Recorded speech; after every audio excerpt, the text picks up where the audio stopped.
أعوذ بالله السميع العليم من الشيطان الرجيم. بسم الله الرحمن الرحيم. رب اشرح لي صدري ويسر لي أمري واحلل عقدة من لساني يفقهوا قولي. ربنا علمنا ما ينفعنا وانفعنا بما علمتنا وزدنا علما نافعا واجعلنا للمتقين إماما. ويكاد الذين كفروا ليزلقونك بأبصارهم لما سمعوا الذكر ويقولون إنه لمجنون وما هو إلا ذكر للعالمين. اللهم صل وسلم وبارك على نبينا محمد وعلى آله وأصحابه ومن تبعهم بإحسان إلى يوم الدين. أما بعد، haray musidɓe yiɓɓe kala ɓe wonaɓe tintodede ka ɗerol meɗen ɗo toli moɗon ka tola. haray on tan on sannama, on tolnama, on jarnama nokku kala ka wonɗon e sayi kala mo wonɗon e muɗum ɗo. mi toriki Allah yo taw ko jam e kisiye woni ko heeri e meɗen. amin ya Allah.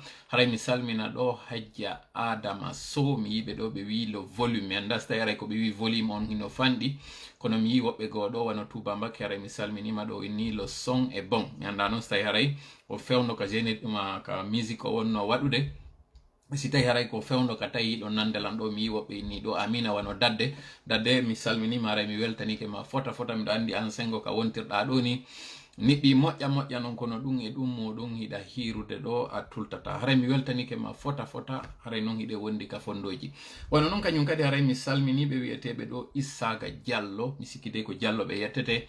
ɓe waɗi nelal laabi ɗiɗi ka commentaire ji toon. ɓe inni administrateur ɓen yo yottin e toola, wondema toola hino wela ɓe. kamɓe kadi haray mi weltanike ɓe yoɓe andu himiɗo weliɓe, himiɗo weltaniɓe tonin ka ɓe weltanilan ɗum. toriki Allah noon yo Allah weltano en tonin ka weltodiran ɗen ɗon. si wi ɗon kadi haray mi hiwro kala ɓen aboneɓe meɗe wontiran ɓen Sri Lanka, Asie, mais particulièrement Sri Lanka. hari mi mijata no wano Madagascar ni ma Sri Lanka hiɗe mari ɓen tawɓe haray no darade en ton. kono noon hawnaki pullo fu tawi no anda e hoore leydi ndin ɗon fof hiɓe sakiti, hiɓe wakkili kadi kaɓe wontiri ton. mi yekkitata kadi ceerno Lenseng o wonɗo e sakitanden kadi nde yewtere ɗo. kanko kadi haray o salminama. eɗen andi ɗerol makko ngol no tawa e ɗin ɗeri sakitoji ma yettina ɗe nele ɗe wonɗen e hewtinde ɗo. mi yeggitali kañum kadi haray hiwragol ɗo Touba Mbakke. kanko kadi ko on mo tawata ko mi seddiɗuɗo e mbulla e makko. mi weltanike mo moƴƴa. mi yeggitali kañum kadi haray ɗo Tijjaniw Sal maɗum Tijjaniw Sow kam maɗum Fuutiw Tall. ɓeɗo kañum kadi haray mi silminiɓe. hanki mi hendino nelal ngal tawata ko oustaz Mohammed Bari Espagne wonno ko addanimi. mi hendi yewtere nden fewno kam mi ƴewata ɗon ka gangunal. ɓay hiɗen andi yewtere nden ɗo mi watade mi jooɗo ɗo to mi yewta ko yiyaton ɗo fof ko calcula ɗum koko yewtete fottane si mi ara minnayi mi yettindo. donc kala konko tawata haray ko improvisa ɗum hino ara ka waɗa kono haray ɓe yiɗata moƴƴa. donc hari ko ɗum hanno mi wawa salmitade ɓe hankin ɗo ko ɓe salmini kon.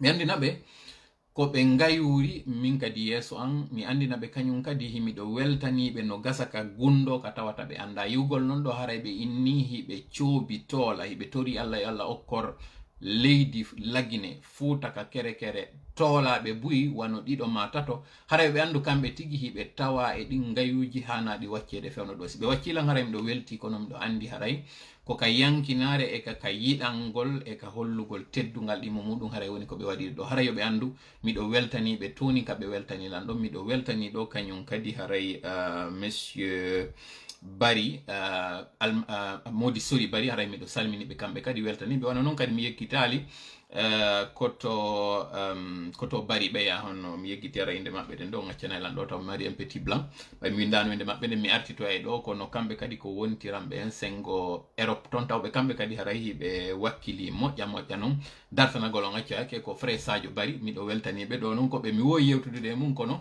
inde nden hari fuuti kelan ɗo ka tawata kon hari mi windani ɗe ɗo. miɗo weltani kamɓe Fré Sadio Bari. wano noon miɗo weltani kañum kadi Modi Sori Bari. Modi kala ɓen tawɓe hino wakkili ka réseau sociaux ji ɗo hino darade dartano en.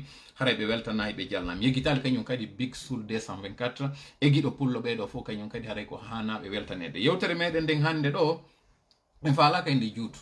donc haray ande mo kala ka woniri ɗon hiɗon weltana, hiɗon salmina, hiɗon jarna kañum kadi o tentudugol meɗen ɗo. hande ɗo yewtere meɗen nden ko fi toɓɓe tati. toɓɓere aranare nden en yewtay fi ko inneteɗo o systéme tawɗo gibi 1958 ka indépendance henda no woodi ɗin ɓeygureji, no woodi ɓe yimɓe tawɓe hiɓe haɓɓiti ɓuttu e ngaluji lagine ɗin fof ko e sookeje maɓɓe wonata. kamɓe ɓe heɓu fof kono ɓiɗɗo lagine kañum yo wontir ɓaawo no waɗiri o ko ɗum waɗi leydi meɗen ndin no tawa e ɗin tawɗi ko arani hendaɗi hendagol indépendance sen daari sous région meɗen on ɗon e nder afrique de l'ouest on ko ati en wo hendade indépendance ko Ghana lagine woni ndin leydi araniri hendidi indépendance kono si yeƴƴitike ɗo lowre nden en daari lagine han joni no yiltiti ɓaawo ɓuri ɗin peyiji tawnoɗi ɗi hendino indépendance o ɓaawo honɗum waɗi ɗum ko systéme woni ko ñoƴƴi ɗon on non systéme ene ko leñol gotol woni e nder on systéme contre leñol gotol kadi ko ɗum woni ko dareten no jaboroɗen ɗo question ɗi mon ko konko tawata kadi haray no jomodiri e o gallandal aranar ɗo ko konko tawata haray woɓɓe no wi pullo fuuta hana hewtude ka laamu fi honɗum so ari ka laamu go'o taw ko o vanzotoɗo ko ɗum woni o yottoto ɗin heɓaɗi waɗuɗi e hoore makko ɗo noon taw yo hewtu ɗon kadi ka woni ɗon tawi o hewtali taw ka tawata haray woɓɓe go falaka yo pullo on hewtu ɗon no woodi ɓen wonɓe e bakkude hoore makko ɗin tuunuɗi ma ɗin ellaji fi yo jama on taw añumo sakko jaɓa yo ardade yeeso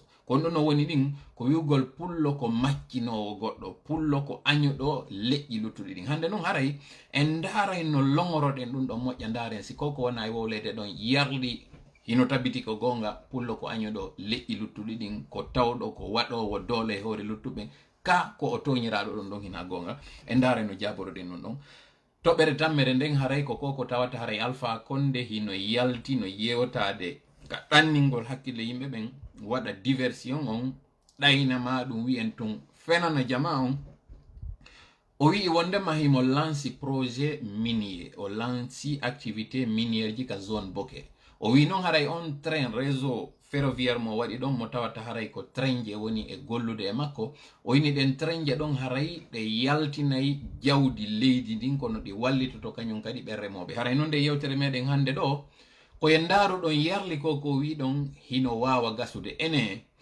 jasso leydi gasiday e remo leyɗe si tawi ɗum wawa hejjidude ko honno ɗum hejjirta si wata hejjude yaltinen noon haray konko tawata haray ko ɗayne e gonga on haray noon mi toriki Allah yo hawrindinan e sawaba e koko mon e yewtude ɗo mi toriki Allah yo wuufinan ɗin ɓurɗi e moƴƴude ɗin ɓurɗi e fewude nafoji lan aduna e lahara mi torike mo kanko kadi yo faamin on ono wonɓe e jentade ɗo konko ɓuri wondude e nafa si faljere ari e nder ko mon e yewde ɗo kon haray ande piiji tati go'o komi neɗɗo komi faljowo hina mi tawɗo kañum kadi miɗo towi e gandal mi towa e duuɓi hakkille an kañum kadi ko e fendagol woni donc haray onon wallite aron moƴƴintinanol lan kala konko tawata mi oñike aron wurton ɗimmel muɗum si ella ari nder ton ande haray ko seytane woni ko yewtinimmi si hawri ton kadi e sawaba ande haray ko Allah woni ko hawrindinimmi e sawaba on haray wo tan weltano lan weltano ɗen Allah tammel komi faalete yen faamu ɗon nde yewtere nde moni yewde ɗo tawore nden himiɗo yewtude nde e pulal mi artoyay kadi e français donc kala on tawɗo komi yewti ɗo kon fewanalimo wotaw ƴettude soɓɓude e komi yewti kon tum o yewta yo ƴettu coɓɓuli ɗin fap o hawtidira o jonna on mo woni e yettinde hara on tigi ƴettali seeɗa tun yettina yaltina yewtere anden e nder contexte mayre on haray noon ɗo yen wadde ɗum ɗo ka tawata miɗo tori Allah sawaba e muɗum mi faalete haray yen fuɗɗor taw ko sakkitorɗen yewtude ɗo kon fiyo hakkillaji meɗin wawa udditanade konko tawata haray hiɗen sutanade ɗo joni ko honɗum no woni konko wonɗen e sutanade ɗo koko tawata haray ɗen andi ɗo c'est un sujet complexe. Pourquoi le sujet est complexe? Parce qu'il s'agit de parler de l'ethnie. Et lorsqu'il s'agit de parler de l'ethnie, c'est comme si on est en train de marcher sur des œufs. Marcher sur des œufs suppose que nous soyons très fins, que nous soyons très agiles et que nous soyons très habiles. L'habilité dans le maniement, c'est plus facile que l'habilité dans le langage. Quand on est habile à manier une chose, c'est possible de le faire sans qu'il y ait trop de dégâts. Mais lorsqu'il s'agit de manier sa langue, de la manipuler, de parler de quelque chose d'aussi sensible que l'ethnie, il faut vraiment s'attendre d'abord à ce qu'il y ait un dérapage dans le langage ou bien qu'il y ait une mauvaise interprétation de ce que nous sommes en train de dire. Mais qu'à cela ne vienne, il faut se dire les choses et prendre le risque de parler parce que il y a quand même un espoir que parmi ceux qui vont m'écouter aujourd'hui, qu'il y ait ceux-là qui vont entendre ce que j'ai dit pour l'analyser avant de réagir. J'espère que ça va être votre cas. Donc hande ɗo eɗen fuɗɗorde yewtugol yewtere nden fiko ko Alpha Condé yalti. Joni non ɗo e wadde ɗum ɗon yiltitoɗen e hanki yewtere nde wonɗe wadde nden yuɓɓidire nde noon kañum kadi e o sortimo waɗi ka port autonome hanki Conakry. Alpha Condé ɗen andi ko jiiɓidirgol leydi ndin o woni ko woni wo ko yo wuggo tun e muɗum o ala ndarude yollorde e ƴawrude si o waɗa. Se ndaari ɗo duuɓi sappo gibbi Alpha Condé ari ka laamu fewndo arno en 2010 hari mo marno ɗin avantage tawnoɗi si o gollitiriɗi himo wawno yaltitoyde nokkugo fii kala o ardirali ka laamu no hanirno non. Kono hari fewndo on tuma no wodu no waɗnoɓe tamawo e makko inni gogo taw o waɗi 40 ans de lutte. Inna hino foti ka o yoɓitire ngon cippiro makko ɗon fo accugol o hendo laamu ngon par ce que si feƴƴino nden hitande ɗon o watano hande kadi présentade. Donc ka yurmegol e ka teddingol jama on accimo o feƴƴi. Ɗimmel muɗum kadi hino tawano e konko tawata yimɓe no waɗno ka hakkil wi ɓay tun kanko o jaɓali gollidude e laamu konte ngon on tuma ilale même propre. Donc so ari o waɗay changement ko ɗum waɗi o arday e konko tawata ko pehe kese ɗe tawata si ardinama hakkile muɗum wallitama leydi naginde ndin yara yeeso ko ɗum no jama o waɗi ɗum lagine tampi moƴƴa sonjama inna joni yo acce o hikki o yeeso. Donc tawi on tuma hari mo marno taw cellal ɓuuri hande ka duuɓi kadi hari o ronkitirali wanoni. Iɗen andi dans la vie de tout homme so ndaari hayɗi passeport ji no moƴƴinirte validité passeport ɓurɗo e ɗuɗude on ka gandalan ko duuɓi sappo fi on ɗum ko par ce que no anda e nder duuɓi sappo piiji bus haray wayi ɗin piiji tawoji waylay neɗɗo on ka hakkillaji e ka ɓandu. Donc Alpha Condé si tawi mo marno plus d'énergie ka warno en 2010 na on énergie o mari hande. Si mo marno confiance jama on hina on confiance o mari hande parce que jama on yii ɓe andi o gaynata ɓe hoolike mo ɓe jonnimo chance ji ɓe ni accen o golla o yaltita di jama on ka o yaltiɗo. Joni noon hande ɗo nayewu ari nawnare wattike ɗon doole manki peheɗe lannirimo ko hande ɗo noon o faala faminande jama o wondema ko ko ronkuno wadde kon fop gibbi o ari ka laamu ko joni noon o wata wadde ɗum ɗo. Hino tawa e ɗinɗi Alpha Condé jiiɓidiri e leydi ndin ƴettugol ɗo waɗa ya jentiti waɗa ɗo wiya lunni ko honɗum woni ɗum.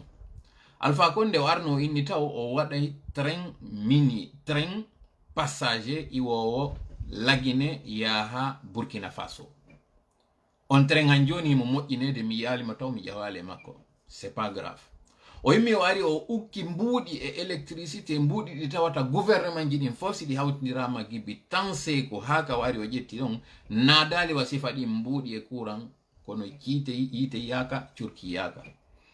No tawa e ɗin Alpha Condé ka warduno mum o innuno césarienne wonay gratuit ko ɗum woni jibinoɓen hiɓe wawi yaade ɓe jibina si tawi reedu ko sekete ɗum hara ɓe yoɓinaka hay fus.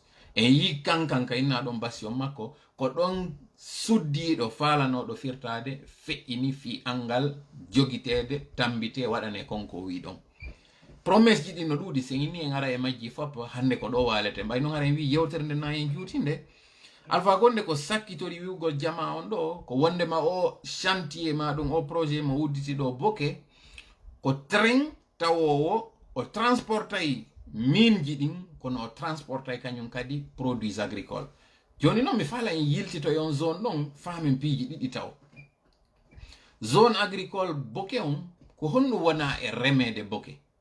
Boke ka gandalan ko wona remede ton ko tawata innete ko remru tigi tigi ka hoore leydi ko maaro seeɗa tawowo ɗum ɗon si tawi hara o inni ko autosuffisance alimentaire maaro wona ko remede forêt ko no ɓuri ɗuɗude ko wona ko remede basse-côte. Première des choses à comprendre. Donc lorsqu'il est en train de nous vendre un éléphant blanc en nous disant que son projet minier ou les activités minières qu'il a lancées les semaines passées concernent l'exportation de la bauxite, mais en même temps aussi à long terme ou à court terme, ce réseau ferroviaire sera utilisé pour désenclaver la zone de basse-côte à travers l'exportation ou le transport des produits agricoles. Il faut savoir que dans la zone de basse-côte, il y a deux choses dans cette zone de bokeh en particulier qui sont cultivées. C'est d'abord le riz. Or, un riz qui peut rendre la Guinée alimentairement suffisante, c'est le riz de la Guinée forestière. Donc, à mon humble avis, s'il était question de développer une exportation ou bien un réseau ferroviaire permettant de désenclaver une zone de la Guinée pouvant permettre de transporter les produits agricoles, ça va être la zone forestière. Ça n'a pas été le cas. Par contre, c'est un prétexte pour endormir les Guinéens en les faisant croire que toujours l'espoir pointe à l'horizon. Il faut se patienter. D'abord, il faut rappeler que Alpha Condé, quand il est venu au pouvoir, il a parlé de PPTE. Il a dit aux gens de serrer la ceinture. Pendant que les gens étaient en train de serrer la ceinture, son gouvernement et lui étaient en train de faire une vie de pacha. Ils étaient dans un régime ostentatoire où le train de vie était un train de vie ronflant. Les Guinéens, pendant ce temps, étaient en train de vivre la dèche. Ils étaient en train de serrer la ceinture jusqu'à ce que nous avons obtenu ce que nous avions obtenu à l'époque. La promesse était que si les Guinéens se serrent la ceinture, ils verront le résultat de leur effort au bout du rouleau. Ça n'a pas été le cas en 2015, ça a été encore pire. Aujourd'hui encore, comme à ses accoutumés ou à ses habitudes, il nous vend un rêve, il nous vend aussi une chimère, il nous vend toujours un espoir parce que chez Alpha Condé, tout se conjugue au futur. Nous allons, nous ferons, nous construirons, nous installerons. Il n'y a jamais quelque chose qui soit fait pour dire nous avons fait ceci, nous avons fait cela. Et puisque il veut toujours faire son acrobatie, ses tours de magie, sortir toujours un lapin du chapeau, il nous sort son projet qui n'est en réalité qu'un projet où il a ses intérêts à lui seul et son clan, ce système dont on parlera tout à l'heure. Mais pour maquiller la chose, pour ne pas que les Guinéens se disent pendant qu'il a pris 700 millions de dollars pour investir ça sur un projet d'exportation à outrance de nos richesses, où la production est passée de 15 millions de tonnes par an à 80 millions, donc une augmentation, une multiplication de 4,5, de 4 fois et demi. Pendant qu'il est en train de faire ça, est-ce que le Guinéen, lui, il a eu un avantage ou un intérêt, un impact positif sur sa vie? La réponse, elle est toute simple, non. Mais si ça ne s'arrêtait qu'à ça, ça va, on pouvait fermer les yeux. Mais un système composé d'individus qui sont au crépuscule de leur vie, qui ne se soucient pas de l'environnement, du futur, des enfants, de la génération, même de la planète, qui est en train de couper du bois, qui est en train de défricher, qui est en train de creuser, qui est en train de polluer, ne regarde pas que dans 5 ans, 10 ans, quelle sera la conséquence sur la zone qu'ils sont en train d'exploiter aujourd'hui, qu'ils sont en train de détruire. Je ne parlerai pas d'exploitation, mais de destruction, une destruction aussi massive. Revenons maintenant sur cette chimère, ce projet dans lequel se lance Alpha Condé, où il est en train de vouloir berner les gens en les faisant croire que ce projet, vous allez avoir, comme à ses habitudes, vous allez toujours avoir les retombées de cette exploitation parce qu'il y aura de l'agriculture qui sera développée, la zone sera désenclavée. Nous rappelons que la zone de Bokeh est spécialisée où elle est une zone connue pour la culture du riz, mais pas une culture suffisamment abondante pour nous permettre d'être alimentairement suffisants, c'est-à-dire l'autosuffisance alimentaire. Ensuite, il faut rappeler que cette zone-là, elle est aussi connue pour être une zone où il y a la culture de l'acajou. Mais est-ce que cette culture d'acajou, elle se fait réellement dans la partie guinéenne? La réponse c'est non, elle est faite plus dans la partie guinéo-bissau-guinéenne.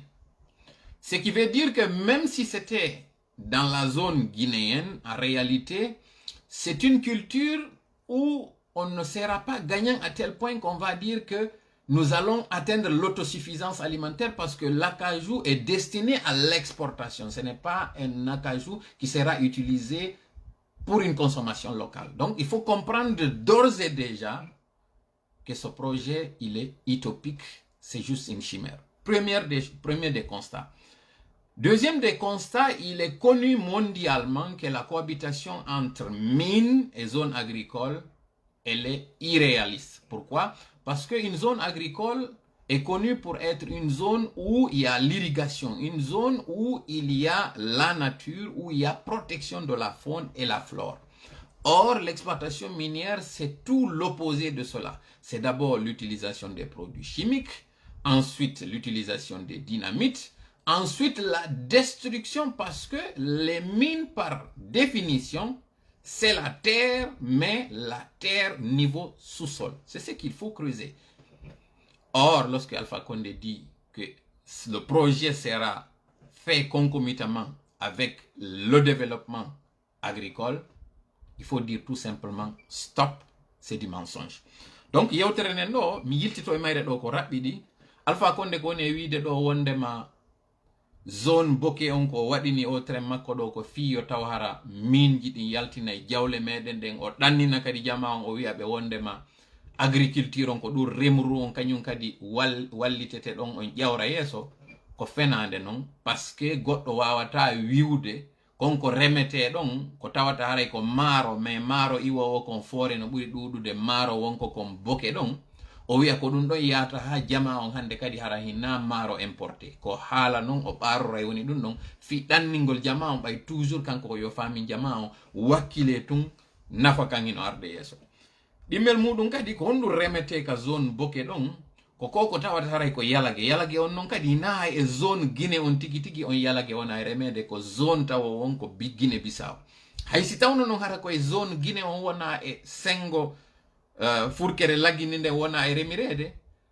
on yalage ko wona remede ɗon hina fi ko ñaame e laggine ɗon ko fi ko yaltine komɓe no woni ko yaltinta ɗum ɗon ko enduɓe ɓen e chinoiɓe ɓen donc c'est destiné à l'exportation hina goɗɗum tawojum innayi nafay guinéen ɓe ɓen hankin o yi Alpha Condé ka yawno ka port o inni mo yewtude hakkunde Al-Bayrak e Rusal si ɗon anditi noon e wanno vidéo on hankin ɗo explique ɗen wondema Alpha Condé ɓemɓe o sikki tigi ko wallitotoɓe mo fewno ɗo ko ɓen tigi woni mo e fallude ko honɗum no waɗi ɗum ɗon ko konko tawata o ala e eɓɓude taw si o taƴƴa woni noon so eɓɓa ko honɗum no waɗi ɗum ɗon par ce que Alpha Condé o arali fi gollal ngol lagine ko ari ko fi dartagol guinéen ɓe goo fi wata ɓen ɗon ɓe hewtuka laamu fi piridugol e maɓɓe fi re'ugol fi maɓɓe donc ko woni e wadde kon fof o ala darde yollode ƴawrude o daara leydi lagine ndin hara o daarali kanko intérêt makko ma mone makko si goɗɗo noon ardiri noon e laamu ma jooɗori wiwgol ko noon laamorta ma wawirta nawrde leydi yeeso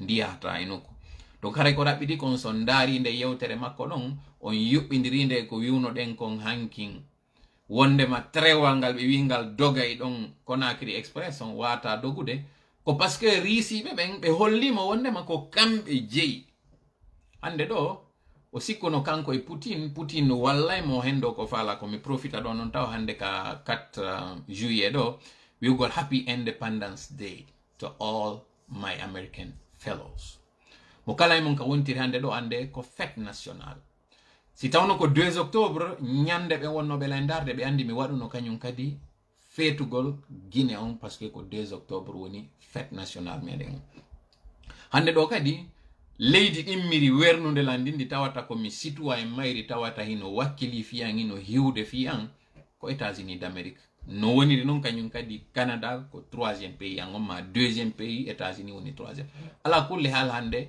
ko fête nationale joni noon yuɓɓiren ɗo noon joni ko faala ɗen yahande ko noon ka toɓɓere aranere ndende wiwɗen nden ko systéme woni e hoore yimɓe ɓen hari ɗum ɗa ko entre parenthèse tu wonno ɗe wadde fuɗɗorɗe nde yewtere ɗon ko tawata kon hara en wattori ɗon kañum kadi diverji ni donc en ala juutinde ɗon ɓayen wina en juutin vidéo meɗen o on faami ɗon Alpha Condé siko arɗo gollal ngol lagine e siko arɗo gollal ngol hoore makko donc pour toute personne réfléchie vous pouvez bien comprendre que Alpha Condé n'est pas venu pour la Guinée, il est venu pour ses propres intérêts. Il n'est pas en train de servir la Guinée, mais il est en train de se servir de la Guinée. Il ne se sert pas de la Guinée tout seul, il est en train aussi de servir son clan dans cet intérêt qui n'est autre que le sien. Maintenant, essayons de voir la Guinée, elle est indépendante depuis 1958. Elle fait d'abord partie de ces premiers pays de l'Afrique de l'Ouest à accéder à l'indépendance. D'ailleurs, le premier pays francophone de l'Afrique de l'Ouest a accédé à l'indépendance. Après, bien sûr, le Ghana qui était une colonie anglaise. Après la Guinée, il y a eu d'autres pays qui ont accédé à l'indépendance. Ces pays sont nos voisins. C'est le cas notamment du Sénégal, c'est le cas notamment de la Côte d'Ivoire et du Mali. D'ailleurs, on dit que le Mali et la Guinée, ce sont deux poumons dans le même corps. La Guinée, contrairement au Mali, a accès à la mer, donc ce qui nous donne un avantage par rapport au Mali. Mais lorsque vous regardez en termes d'infrastructure, en termes de développement, le Mali, malgré le djihadisme, malgré le terrorisme, malgré la guerre, malgré le désert, malgré tous ces désavantages, le Mali est plus développé que la Guinée. Comment se fait-il maintenant qu'on parle de deux poumons au sein d'un même corps et que la Guinée, malgré ses potentialités hydrauliques, agricoles, minières, accès à la mer, que nous soyons toujours à ce niveau de retard? Essayons de faire un petit décryptage pour comprendre que depuis l'accession de la Guinée à l'indépendance en 1958, il y a eu un système, il y a eu un clan qui n'est pas composé, contrairement à la culture générale, que des malinqués contre des peuls, comme c'est ce qu'on essaye de nous vendre. Opposer une partie de la Guinée à une autre partie. Or, on dit que la Guinée est une famille. J'en conviens que la Guinée est une famille. Mais il est important de souligner que dans cette famille, il y a un clan qui est composé effectivement de tous les membres de cette famille qui s'accaparent des richesses et qui utilisent des individus pour opposer les uns contre les autres. Haray ko ma fami moƴƴa o système tawɗo waɗama gibi 1958 haka hewtuɗen ɗo hino waɗa ka hakkilleji meɗen ka tawata ɗo miɗo andi buy yiɗata wondema ko maninkaɓe ɓe woni e warde fulɓe ɓen wondema ko système tawɗo pullo on no woniri wo kanko ko yo ware kono mi faalare yen tas ko moƴƴandare nde yewtere hay si tawi hara hinde ɓatti gonga on ɓe wonɓe warde ko maninkaɓe tun woni e warde fulɓe tun ka ko maninkaɓe hawtidiri e leƴƴi luttuɗi ɗin e nder maɓɓe ɓen tawaɓe warete ɓen woni e warde. C'est ndari 1958 par accession à l'indépendance waɗi na PDG RDA tun wakkilino indépendance on déjà taw waɗugol référendum en le 28 septembre na maninka tun darino wi'i voti non fiyo non on laato Guinée hendo indépendance muɗum wiyeteɗo Bari Diawad wiyeteɗo Bari 3 e wiyeteɗo Sayfullah Diallo fo wallidir no jonni juuɗe ɓeɗo ko fulɓe ni tawɓe donc indépendance o na maninka na sosoto na forestier hendimo ko Guinéen fo wakkili woɓɓe wi'i oui woɓɓe wi'i non wiwnoɓen oui ɓay important ma ko Guinéen fo kadi hawtidir no wi'i gollen malheureusement klango tawɗo han joni ko woni continuide ƴetti système on nangi fulɓe nangi maninkaɓe nangi sosoɓe nangi forestier ɓe Kamboaro si on yehi ɗon on daari liste waraɓen fop on taway ko fulɓe ɓuri ɗuɗude kono na fulɓe tun nangunoɓe ɓen kadi na maninkaɓe tun arno nangiɓe na forestier ɓe na sosoɓe tun fulɓe tawano e dénoncugol fi noon yon ɓurto famude ɗum ɗo moƴƴa ndaren hande ɗo koye honɗum fewniɗen e muɗum ma ɗo e ndaaro hande ɗo yiltitoɗen seeɗa kadi fewndo laamu seeku fewndo laamu kan Lansana Conté Allah hinomo yaafo Lansana Conté hari fi ko sosojo soso fo hettino ka Lansana Conté daranino contre fulɓe fo wari ɓe réponse on Lansana Conté ɓay ari o ndaaruno ɓen tawnoɓe o tañƴinike ko ɓeɗo yanano e hoore muɗum o inni ɓe o jonniɓe libéralisme yoɓe wakkilo yaltunoɓe fof immi arti naati La Guinée fuɗɗi gollede La Guinée yehi yeeso ka woni ɗo joni noon se ndaari La Guinée fewndo tawno 26 ans de règne Sékou Touré on konko La Guinée waɗi ɗon ko ndaaro en 24 ou 25 ans de règne Lansana Conté on ɗin ɗon ɗiɗi ko honɗi e majji Guinée ɓurti yaarude yeeso. Si nous allons en termes de comparaison des deux régimes, le régime de Sékou Touré qui a fait 26 ans de règne et celui de Lansana Conté qui était un militaire, qui n'était pas instruit comme ce fut le cas de son prédécesseur, qui était lui autodidacte, mais qui était plus éloquent, plus instruit et plus entouré que le militaire. Faisons une comparaison des deux périodes qui sont à peu près égales. Celui qui avait 24 ans, près de 25 ans de règne, et celui qui avait fait 26 ans. Lequel avait le plus développé son pays? C'est celui-là qui avait compris que la Guinée est une famille et qui n'a pas marginalisé une ethnie contre une autre. Même s'il faut noter, et aujourd'hui justement, hasard du calendrier, nous sommes le 4 juillet 2021. Et notre 4 juillet, mais cette fois-ci 84, coïncide justement à un coup qui était celui qui appelait le coup d'État de Diarra, où des Malinké avaient payé le prix d'un engagement ou d'une lutte. Ces Malinké qui étaient avant au pouvoir, dont certains avaient été instrumentalisés pour être un système contre une autre ethnie. Mais ce n'était pas que cette ethnie qui avait souffert de ce système de Sékou Touré. Donc, pour ne pas qu'on se perde, faisons cette comparaison. Lequel avait plus développé son pays? Sans équivoque, nous comprenons que le militaire qui a fait moins de temps que son prédécesseur avait sorti son pays du bourbier plus que son prédécesseur. Pourquoi? C'était 85, effectivement, c'était pas 1984, excusez-moi et merci pour la rectification. Celui-là qui avait fait moins de temps avait pu développer son pays. C'était quoi son secret? Il n'avait pas mis à l'écart une ethnie, il avait mis les Guinéens au même pied d'égalité. Si maintenant Alpha Condé est venu en disant qu'il allait reprendre la Guinée là où Sékou l'avait laissé, c'est-à-dire qu'il va prendre le système qui était là, le remettre en marche pour espérer développer son pays. Aujourd'hui, nous sommes là où nous sommes pour deux choses. Parce qu'il y a eu un individu qui est venu au pouvoir avec une haine du Guinéen, mais particulièrement du Peul. Mais pour atteindre son objectif, il faut qu'il instrumentalise les autres ethnies contre ce Peul. Je sais que je suis très mal placé pour parler de ça parce que je suis de l'ethnie Peul. Mais je suis encore bien placé pour m'adresser à mes compatriotes, particulièrement au Peul, pour leur dire d'enlever de leur tête que ce sont les Malinké qui sont contre eux. Je sais que ça ne va pas plaire à tout le monde. Je sais que une telle discussion pourrait porter préjudice parce qu'on estimera que c'est un déni de la réalité que je suis en train de faire. Non. C'est un piège qui est là dans lequel nous ne devons pas du tout tomber. Ce piège, c'est quoi? C'est que les Guinéens ont intérêt à cohabiter. Et les Guinéens ont intérêt à comprendre que ce système, nous ne pourrons le vaincre qu'en nous aimant les uns des autres. C'est-à-dire que moi qui suis Peul, je ne dois pas admettre dans la tête que le Malinké est contre moi.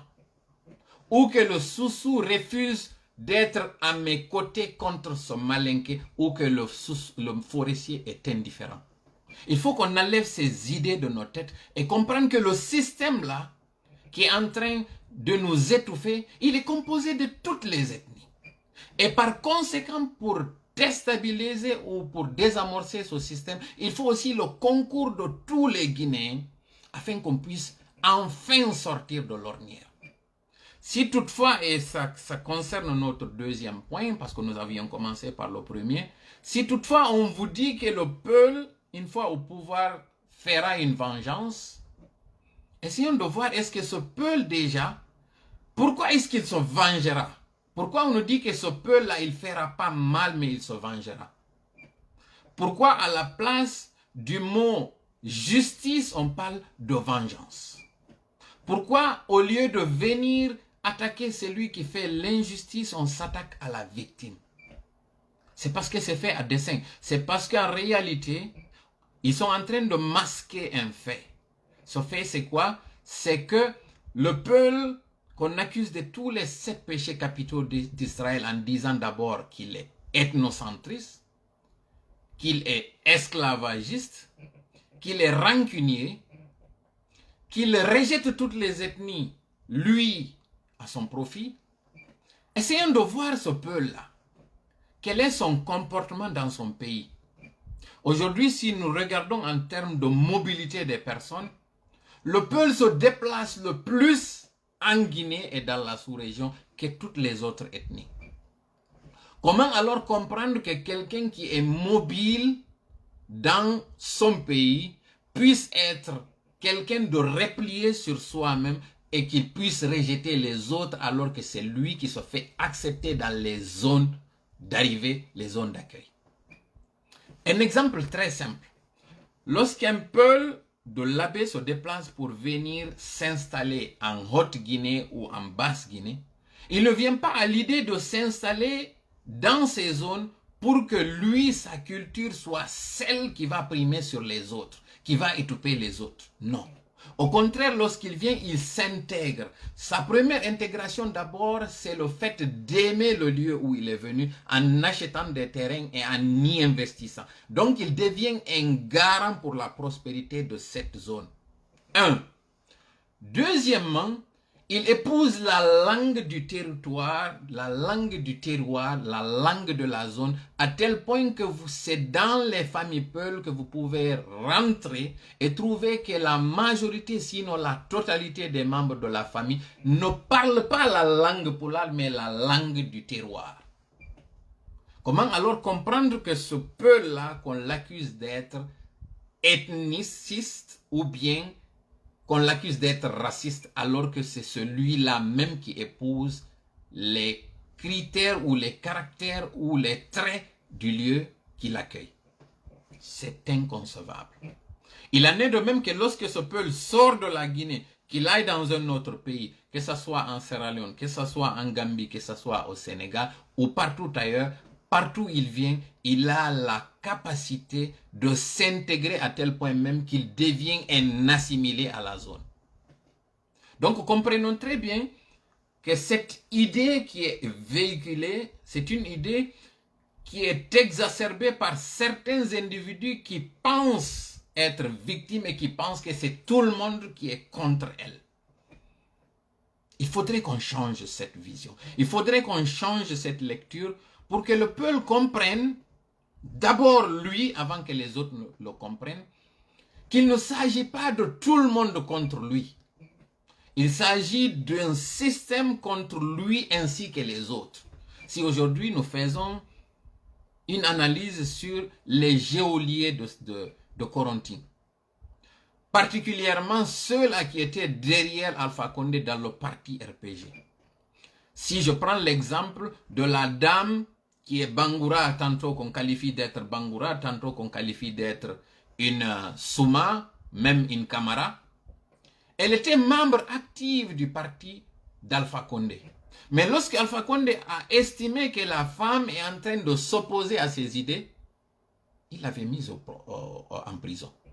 Ismaël Condé, dont la mère même a fait la sentinelle chez Alpha Condé pour le sécuriser, lorsque lui il a dit que je ne veux pas d'un troisième mandat pour toi, il l'a mis au chaud. Il l'a mis au frais plutôt. Les exemples sont nombreux. Si maintenant nous regardons ces personnes-là, ce ne sont pas des Peuls. Ce sont des Malinké, la même ethnie qu'Alpha Condé. Pourquoi c'est important de sortir cela? C'est pour que vous compreniez que c'est toute personne qui s'oppose à ce système qui devient en réalité la cible et la victime du système. Fût-elle Peul, Soussou, Malinké. Malheureusement, l'ethnie qui a décidé de s'opposer à tous les systèmes pour le bonheur de tout le monde se trouve être l'ethnie Peul. C'est justement cette ethnie-là aujourd'hui qui est victime. Pas parce qu'elle est Peul, mais parce qu'elle a choisi de s'opposer pour qu'il y ait un changement bénéfique à tous les Guinéens. Ce qui veut dire que si le Soussou fait de même, il sera lui aussi victime. Si le Malinké fait de même, il sera victime. Regardez ce qui s'est passé dans les zones minières des orpailleurs en Haute-Guinée. Lorsqu'ils se sont opposés à Alpha Condé, il ne les a pas regardés en tant que militants. Il les a regardés en tant qu'opposants, en tant qu'ennemis. Il les a tirés à bout portant. Je parle de son système, de ses forces armées. Lorsqu'il y a eu aussi des émeutes dans la zone de Gawal, il n'a pas réprimé, son système n'a pas réprimé parce que ce sont des Peuls qui sont là, ou bien c'est parce que c'est une zone de la Basse-Côte. Ils ont réprimé tout simplement parce que c'est des gens qui se sont opposés à son dictat et à sa volonté. Pourquoi c'est sorti de tout cela? C'est pour que vous, les compatriotes, vous, mes frères et sœurs, que vous compreniez que ce système-là n'a pas d'ethnie. Ni d'ethnie pour l'aider, ni d'ethnie pour s'opposer à lui. Il n'a que ses intérêts, et quiconque se dresse contre ses intérêts sera traité comme tel. Il est important aujourd'hui qu'on comprenne que l'ennemi du Guinéen, ce n'est pas le Guinéen lui-même. Particulièrement, ce n'est pas le Peul. Et le Peul, qu'il comprenne, son ennemi n'a d'ailleurs pas d'ennemi parmi les autres ethnies. S'il a un ennemi, cet ennemi peut être même parmi les Peuls. C'est pourquoi le système de Alpha utilise des Peuls pour aussi arrêter d'autres Peuls et pour tuer d'autres Guinéens. Donc, nous n'allons pas nous attarder trop là-dessus parce que l'essentiel pour moi, c'était que mes compatriotes guinéens, particulièrement les Peuls, cessent de se victimiser en se recoquillant derrière l'ethnie. Le faire serait de jouer le jeu et d'aider Alpha Condé et tout le système aujourd'hui qui est incarné par Alpha Condé d'aller dans ce projet machiavélique d'opposer les Guinéens contre les autres. Je ne connais pas le système Conté, le système Touré. Je ne le connais pas. Mais le peu que j'ai lu dans les livres d'histoire, ce que mon parent et ce que les gens m'ont dit, je comprends très bien qu'il y a eu des victimes Peuls en majorité, sous un régime qui était dirigé par un Malinké. Mais ce régime, du peu que je connaisse, n'a pas œuvré pour que la Haute-Guinée se développe mieux par rapport aux autres régions. Primo. Secondo, cette ethnie qui estime être la victime de par le nombre de ces morts dans les prisons, dans les exécutions, c'est une ethnie Peul, j'en conviens. Mais ce qu'il faut savoir que si c'était aussi les Soussous qui avaient fait de même, ils auraient été traités de même. La preuve aujourd'hui, nous sommes dans un régime où tout le monde, toute personne qui s'oppose à Alpha Condé sera emprisonnée, s'exilera ou sera tuée. Donc, je vous en prie, je vous en conjure, mettons de côté ces querelles ethniques pour regarder tous vers un idéal. Les États-Unis d'Amérique, ce sont 52 États qui se sont unis pour être la plus grande nation, d'abord démocratique, militaire, économique, en un mot, la plus grande puissance. La Russie avait perdu sa force à un moment donné parce que l'Union soviétique s'était désintégrée pour devenir un pays divisé. Ils ont perdu de la force à un moment donné. Lequel des deux nous allons imiter? Est-ce que nous allons imiter les Russes à un moment donné qui avaient perdu de force de par leur désunion, ou bien nous allons imiter les États-Unis et tous les pays qui ont décidé de joindre leurs efforts? La réponse, elle est toute simple. Unis, nous sommes forts. Désunis, nous sommes morts. Alors nous, peuple de Guinée, continuons à observer Alpha Condé ou ce système. Parce que Alpha Condé, si nous ne désamorçons pas ce système, ça va être aussi une autre continuité. Parce qu'il y a des individus qui ont décidé de regarder leur intérêt, mais pas l'intérêt du pays. Parce que si jusqu'ici, nous continuons toujours d'être à la traîne, c'est parce que des gens ont décidé de marginaliser une partie des Guinéens pour leur propre intérêt. Il faut que cela cesse. Il faut qu'à dorénavant, que moi qui suis un Peul, que je ne regarde pas un Soussou, un Malinké ou un forestier comme étant un ennemi ou un adversaire. Que je le regarde plutôt comme un semblable, comme une personne qui vit le même tort que moi. Il est en train de vivre les mêmes difficultés que moi.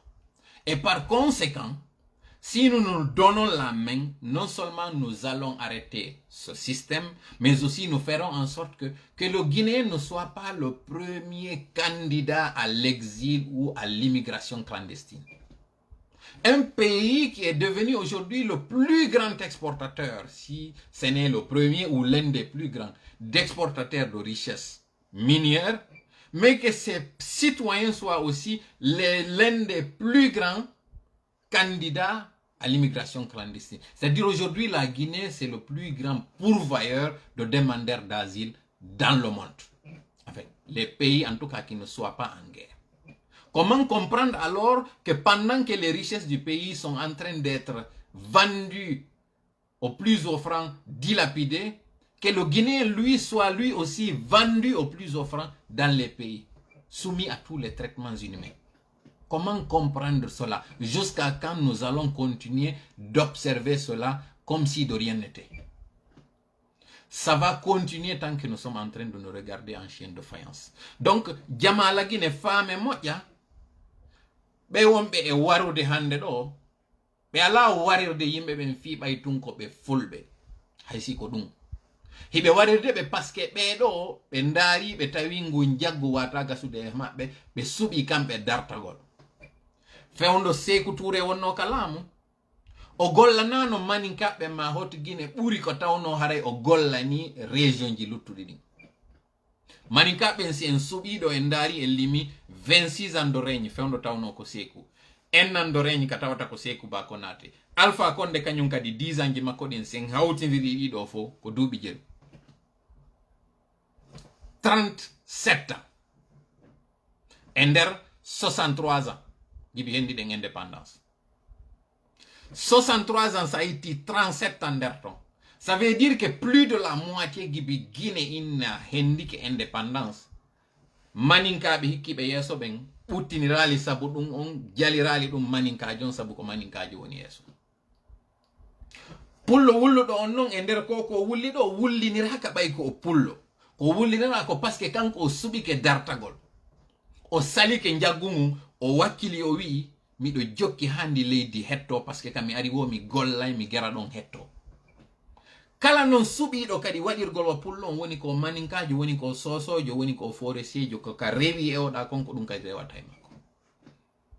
Seede on Ismail Condé tawnoɗo nene makko yehi hay ayni suudu Alpha Condé no fewndo Alpha Condé wonno ka opposition.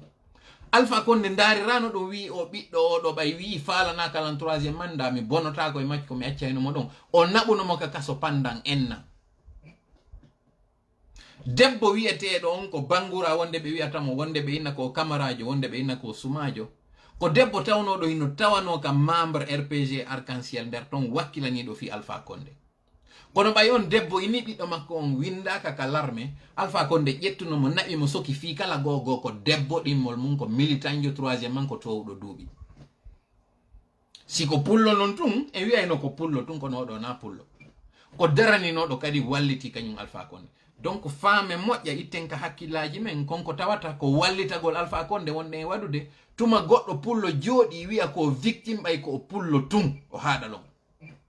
Ko victime yiɓay ko pullo parce que hande ɗo pullo on il suffit que ya waɗu puutoru ndu yalta ka circulation police jo addotoɗo ma haynade on taw no dogirta non o suuya e otowal maɗa ngal ko ɗon taw andirta mo renirma wa marchandise. Hande ka wonde wadde o direct meɗen ɗo jemma hankin e hiccankin fo rafulji continue a waɗede nanga yimɓe ɓe tawata hande ɗo ko 1 million 1 million 500 wona landede fiyoɓe hetto fiyon ɗum parce que ɓe tañƴinira mbuɗi hen dottoɓe parce que waɗama kamɓe koɓe marchandise koɓe julorteɓe. Joni noon wota en wallito noon Alpha Condé e konko tawata ɗon himo ƴettude fewtina hakkille jama on fo wiya pullo ko añoɗo leƴƴi luttuɗi ɗin koye waɗowo maccankako e hoore yimɓe luttuɓe so ari ka laamu o yottoto ko waɗa kon fiyon ɗum noon ko wona wiyede pullo on yottoto wiyaka pullo on waɗay sariya e hoore bonnunoɓe ɓe ko haala woota. Kono noon ka wona yewtirede no wiwgol yottoto e wiwgol justice waɗay hino seedi par ce que yottoto on ko ɗum woni a accata ko ma waɗa bonna. Joni noon kono hay sen ndaari ɗon yottagol na ko par ce que a waɗanoma kono pullon noon hinna yottagol o waɗoyta par ce que si ko yottotonoɗo gibi o fuɗɗa waɗede ha hewti hande ɗo ko jelo o yotti e hoore mum miɗo faami hande yaltoɓe ɗo wi'a si piiro waɗaka ngal yarti e serdu ngal naati e serdu en hettatandi mo meɗen ngun ko gonga.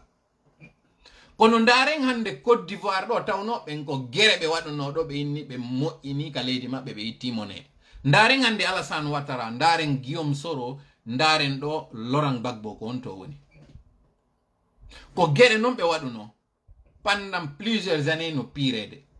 Hande ɗo ɓe artiti kadi au point de départ parce que fewndo ka fewnda ɗo ni wonɓe Côte d'Ivoire ɓe no andi moƴƴa koko moni yewtude fimon ɗo. Les cartes sont rabattues ɓe arti ka point zéro. Hande ɗo ino wawi wadde kadi ko wanno kon on tuma on va répéter toujours le même cercle, la même histoire. Woɓɓe ndarende yewtiran ɗo wi'a komi faala wiide ko wata en yotto en accuɗon.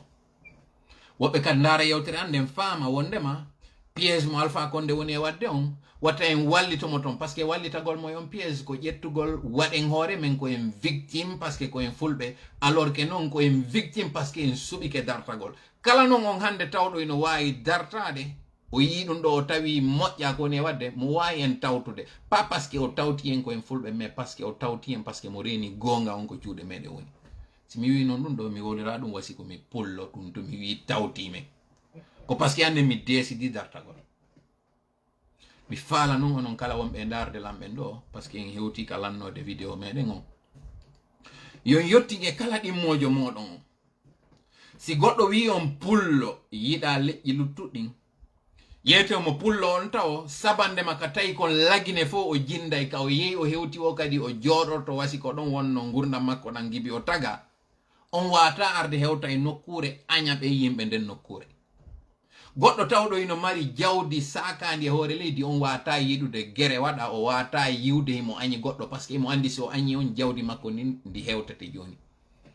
Pullo wata wonde añoɗo leƴƴi luttuɗi ni. Seede muɗum si pullo immike ari hewti e hoɗo o soodi leydi ɗon o dankoto ndin o naada jawli ɗon wasi ko ɗon wonno ka makko o gera ɓiɓɓe makko ɓen kadi o yiɗi o añi ɓen ɓe yaha ɓe nana kan haala ɗon ko pullo natta e nder ɓengure mum tawa ɓiɓɓe ɓen ino wolde soso hara parce que ko zone soso ɓe woni. Ko pullo wata arde e ɓengure makko tawa mo hotgine tawa ko maninka wona wolede ka nder suudu wasi na fulɓe wonno ɗon.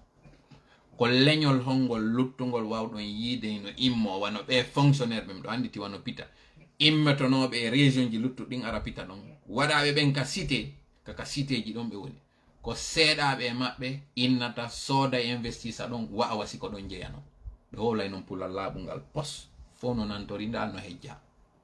Kono so yewtoyi ñande goo si duuɓi to wiɓe nayi ɓe hooti ka maɓɓe ko ton ɓe andi ko ton ɓe jeyano. Goɗɗo e goreɓe amo mo wolta inde mum ɗo min so reconnaîtra imo andi ñande goo min fottoyno kam maɓɓe ka inna ɗon ka kam maɓɓe tawi miɗo yehi vacances e hoore kam dogayno e ɗe camion ji ɓay o naɓilan ka maɓɓe mi yi galle maɓɓe ɗen mi jiɓino si ko o mi andi hino e cité hi mawɓe makko jannoɓe hiɓe rentré couché on par ce que ta investissement mo ɓe waɗi on e nden nokkure mi miijatano eɓe marani on initiative waɗugol. Pullo noon c'est l'inverse.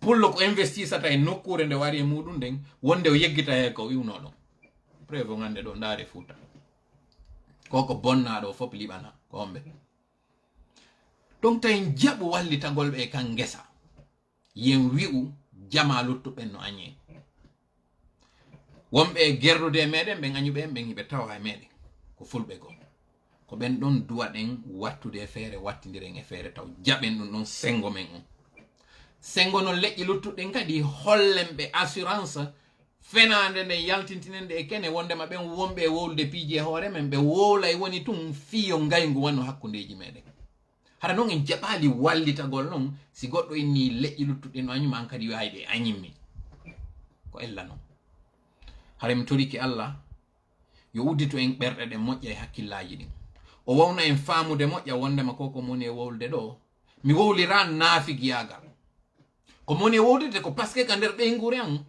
mi yetiki on miɗo mari tuureɓe miɗo mari kondeɓe miɗo mari dumbuyaɓe miɗo mari kamaraɓe ɓe miɗo andi ko honno mi wondiri e maɓɓe miɗo andi giggol ngol ɓe maranimmi ngol miɗo andi yurmede nde ɓe jogani lande miɗo andi kadi si goɗɗum heɓilan ko ha wonto ɗum musata ɓe ko honno ɓe wollan e dartoranade hande ɗo ɓe dartonanakilan ɓay komi pullo ko ɓe dartorani ɗam so parce que meɗen huwodiran amen ngal kadi ko laaɓungal mi faala guineen kala yo yirni ɗi momo o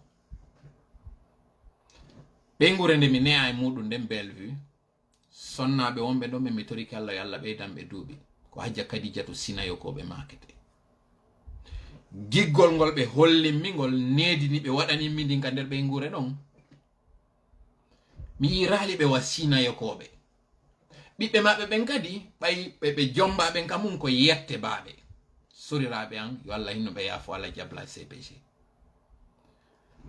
déjà ka ɓe jomba ɗon ka ɓen fulɓe ɗon taw ko signe wondema ɗen andi noon Sinayoko ko Bambara na hay maninka kono hande ɗo ko pullo nanata no wi'e ko janano ko iwɗo nokkugo alors que maninkajo sika lagine o inne maninkajo siko Mali o inne ko Bambarajo siko Côte d'Ivoire o inne ko Julajo siko Guinée Bissau o inne ko Mandinkajo siko Gambie kadi o e Mandinkajo si tawi ko wontirɗo Sénégal o inne ko kono de kañum kadi ɓe innataɓe ton kañum kadi ko na do soninke mi yeggiti mais en tout cas ɗo ɓeɗo a nanata no wiye koɓe janamɓe o yiwɓe nokkugo immeyare fi hon ɗum ko par ce que ko pullo on wona darede no pakire hoore makko goɗɗi fi yo wonu ko ɗin tabitata wondema kanko ko ethnique ko ethnocentriste donc mi arta e ɓe neniraɓe an ɗo wiyeteɓe ɗon Hajja Kadijatu Sinayoko ha hande ɓe traitiralan wasi komi pullo ko ɓe traitirinmi déjà ɓay ko ɓe ɓeygu soriraɓe an ko moodi an tun ɓe wiyaynola hande ɗo si ɓe andi mi heɓi tana si ɓe noddi lanɗe ɓe noddatami ɓe yettorolan ɗin hara ɓe wulla heɓe mapanilan koye nena jara ko hawa ɗon est ce que miɗo wawi darade inna kala maninka ko bomɓe mi yeggita ɓeɗo noon kadi ko mandinkaɓe mi wawata mi ala nden ɓernde mi ala kin hakkille mi faala en fo yen heɓu kin hakkille nden ɓerde haray jaɓali yimɓe añen hoore men wallitoɗen ɓe kadi fiyo ruɓɓe ko kadi añumen haray mi toriki Allah e wonu ballo meɗen hawrinde en sawaba yo hawrindin en moƴƴa e faamu komi yewti ɗo kon kala wonɗo e yettinde ɗo noon hara o kupaɗi buun e komi woli kon o wi'an mi yeddi wondema pulloyino warede mi waɗi naafigiyagal wiwgol maninka ɓen bona bomɓe ɓen no tawa e fulɓe ɓen no tawa e maninka ɓen no tawa e sosoɓe no tawa e foresiye ɓen moƴƴuɓe ɓen kadi no e ɓeɗo fof hande ɗo si en dartoto ko systéme wonɗen dartade hina leñol si en gaynay noon kadi ko en wonu fof kañum kadi nene goto baba goto fiyogol dartogol ko Allah wowi wadde ɗum ɗon kanko wawi fewtinde ɓerɗe ɗen mi toriki yo fewti ɓerɗe meɗen en konko ɓuuri moƴƴude yo waɗu nantodiral hakkudeji meɗen amin ya allahumma salli ala sayyidina wa sallim wassalamu aleykum wa rahmatullahi wa barakatuh